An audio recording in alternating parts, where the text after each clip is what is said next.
السلام علیکم ناظرین۔ دشمن سے بھی زیادہ خطرناک وہ ہے جو دوست بن کر دھوکہ دے۔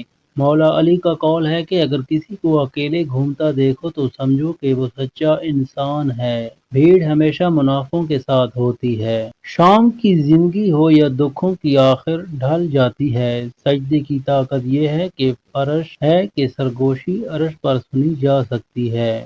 بڑا کام وہی شخص کر سکتا ہے جو خود کو چھوٹا کرنے پر راضی کر لے۔ وضو سے شکل، قرآن سے عقل اور نماز سے نسل پاک ہوتی ہے۔ شوہر ہو یا بیوی کا ایک دوسرے کو توجہ اور وقت نہ دینا رشتے میں کمزوری پیدا کرتا ہے۔ بدن میں سوئیاں چبھنا جادو کی علامت ہے۔ لیموں پر نمک لگا کر دانتوں پر مسلنے سے دانت سفید اور مضبوط ہو جاتے ہیں۔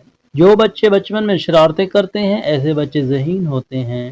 ہری مرچ روزانہ کھانے سے پٹھوں میں درد اور تمام دردوں میں مفید۔ عورت کی چھاتیوں کو بڑا کرنا ہے تو عورت کی چھاتیوں پر لیموں کے قطرے ڈال کر مسل دیا کرو، چھاتیاں بڑی ہو جائیں گی۔ عورت کا پورا لطف لینا ہے تو عورت کو ادرک والے پانی کا ایک گھونٹ پی کر مباشرت کیا کرو۔ جماع سے پہلے مرد پودینے والا پانی پی لے تو مرد کی منی گونڈ کی طرح نکلتی ہے۔ عورت کو جل گرم کرنا ہے تو عورت کی کمر پر الٹا ہاتھ پھیرو۔